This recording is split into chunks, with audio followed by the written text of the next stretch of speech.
First off, it's funny because I'm already starting to make plans for the week heading into that first week of December. And I see that the Newtown Bee is as well. You're making it clear that the Newtown Bee, right, that the offices will be closed in observance of Black Friday, and everyone's making their Thanksgiving plans, John. Yeah, and we want to try to make sure, especially because of the different dynamics between advertising deadlines and editorial deadlines, and also some other permanent changes that we're going to be making in deadlines are all out there repetitively in the public eye, because inevitably somebody always is a day late and demanding to know why we didn't publicize it, and then we need two or three links and clippings from the paper to show them that we adequately advertised the deadline. So that's we get started early. And for anybody who's planning, we also have the holidays before Christmas and New Year's weekend were closed as well. I'm trying to remember. Do you guys do a supplemental around the holidays? What we do, our holiday gift guide is coming out this week, and that's a really nice looking little magazine insert full of a ton of full page ads from some of Newtown's and the region's leading purveyors of holiday stuff. So folks can look in the Bee for that or online. But what we do for Christmas is typically an award-winning holiday front page with editorials and other content moved inside, along with the beginnings of a year in review look back at some of the biggest stories of the year, because typically it is a slow news period.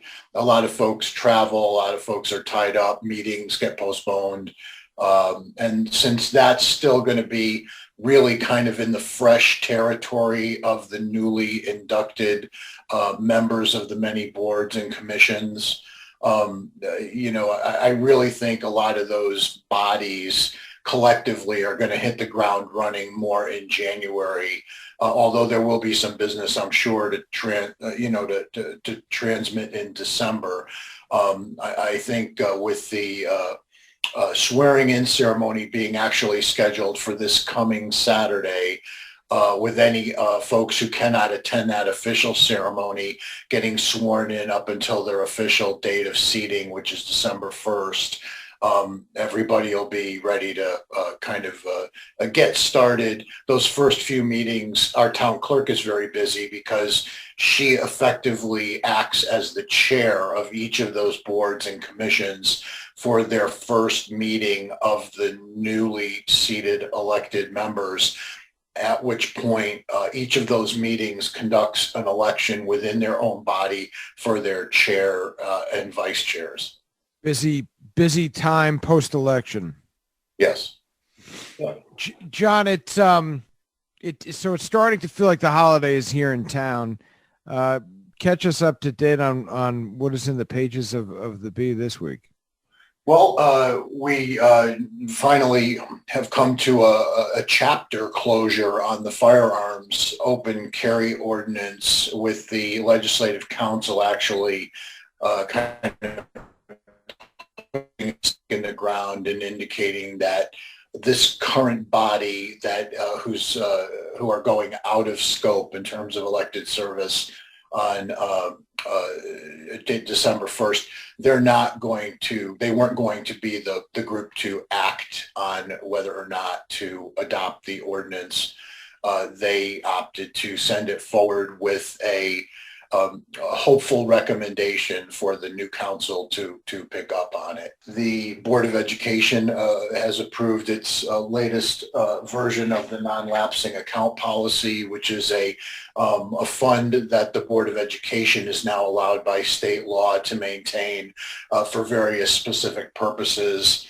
the town has been working on the best way to administer that. But at the same time, the Board of Education needed to do their due diligence in adopting what they felt was the best version of that item.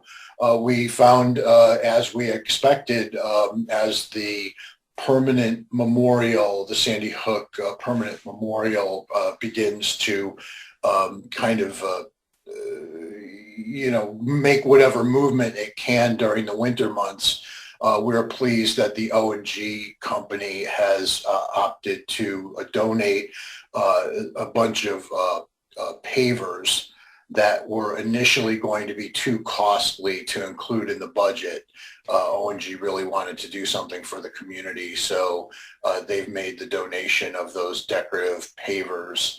I think that is, you know what, that's substantial too. I'm looking at your article, which Jim Taylor wrote, over $300,000 worth of these granite stones.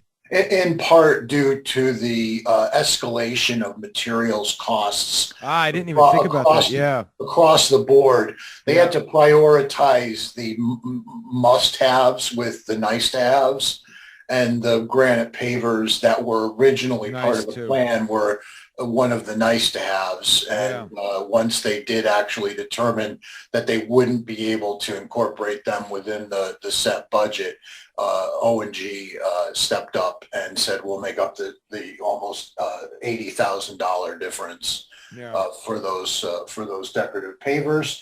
Of course, following our illustrious Jim and Sasha Allen on NBC's The Voice program, they have continued to graduate upwards into the qualifying levels. They went from the knockout rounds now being voted by public viewers vote to survive and into the next round of competition, which as we speak here on Monday, November 15th, is going to be this evening. So as a result, the Edmond Town Hall Theater has created an arrangement where they're going to be projecting tonight's episode of The Voice, which will feature Jim and Sasha on Monday evening on the big screen. And no kidding, that's great. According to their executive or their director Sheila over at Edmond Town Hall, who I ran into on Friday, she said they already had almost 100 tickets taken for that event. So that's going to be pretty cool. Gathering of the community members here in their hometown theater to watch the hometown talents. Jim Allen, who has performed on that stage in that building in front of that screen dozens of times. And now he'll be there, and now he will be projected upon through the magic of digital technology and the National Broadcasting Company. Wow. All right. Well, I feel like that's something I have to, when I go downstairs for my second cup of coffee, I got to mention to my wife. That's a good one. Yeah.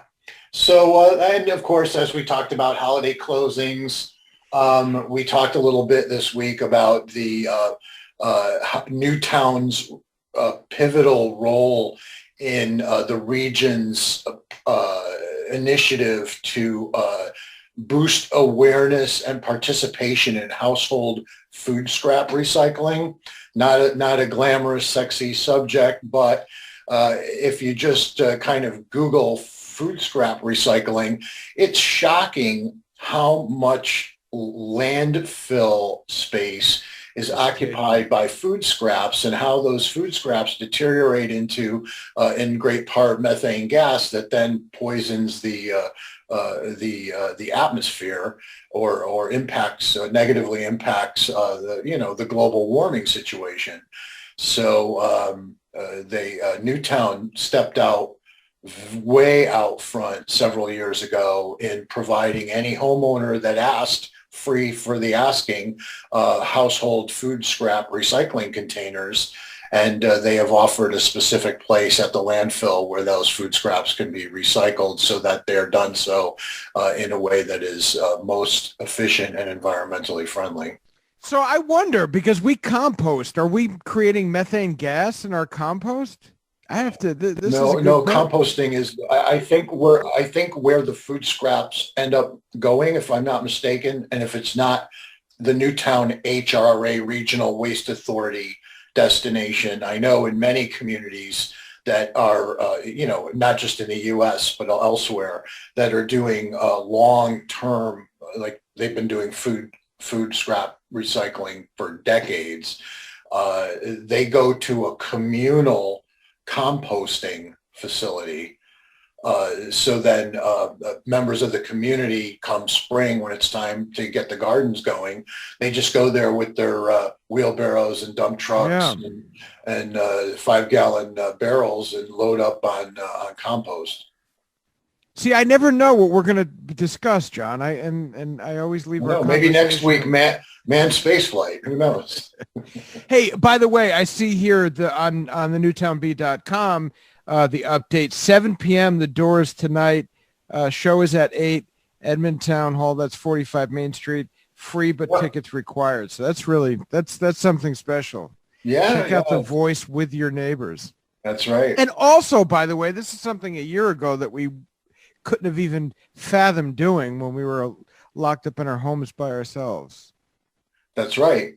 It's a nice communal thing. Although, if I'm not mistaken, I think Sheila still mentioned they are going to have some, COVID-related safety guidelines. Masks, probably. The last, or possibly some, they're going to be blocking off every third seat or something just to create some spatial situation. I know that was the case for a couple of their other live activities. I don't know the specifics, but folks, I'm sure, can go to the edmondtownhall.org website and get the details.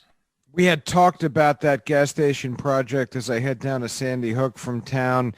Yeah. The drive-through was denied. Yes. And our apologies to our print readers. We had a misread on the motion for that. Our print edition actually incorrectly reflected that the drive-through window was unanimously approved. However, that motion for the P&Z at the meeting itself actually was to not approve it. The motion was carried unanimously. There will be no drive-through window, at least in this initial phase of the rebuild at that mobile mini mart location. Their Dunkin' Donuts internal franchise carve out is going to be exclusively for foot traffic. Tremendous project. I mean, it's amazing how much work is going into that overhaul down there. Yeah, and it really kind of speaks to the trend.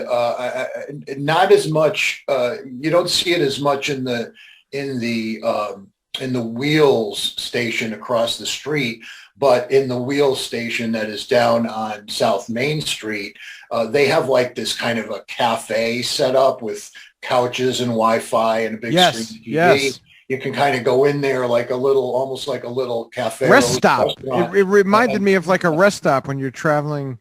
Yeah, but all of so many of these mini marts are going into the food service, hot food service business, and or are creating these carve outs, sort of like you see on the interstate, where you go into the big food court and there's 5 or 6 different national franchises. Even someplace small like the Newtown Mobile is going to have a carve out Dunkin' Donuts inside.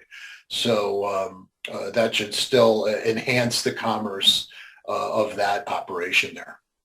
It is. I mean, it's a busy spot with the on and off for 84 right there. So yeah, but it's sort of kind of riffs on the whole Macy's near Gimbel's, McDonald's near Burger King's.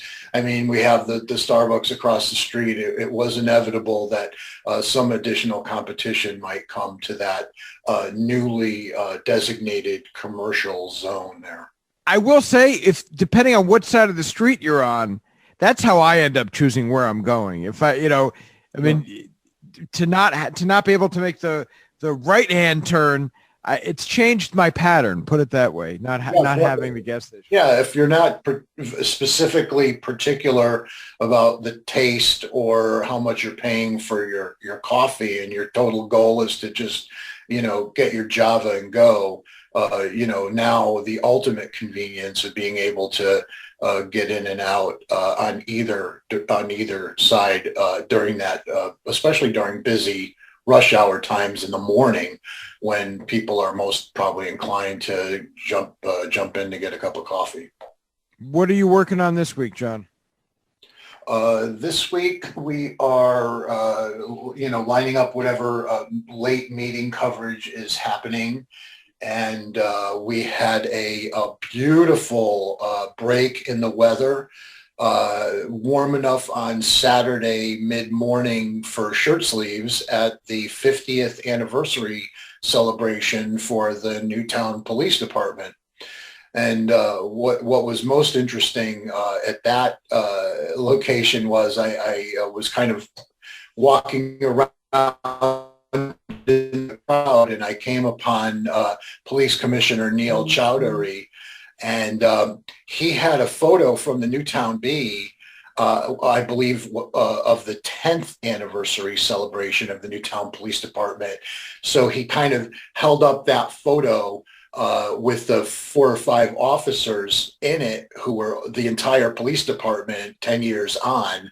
And I took a photo of him holding the photo with the now 50 plus officers and managers, supervisors of the Newtown Police Department of 2021.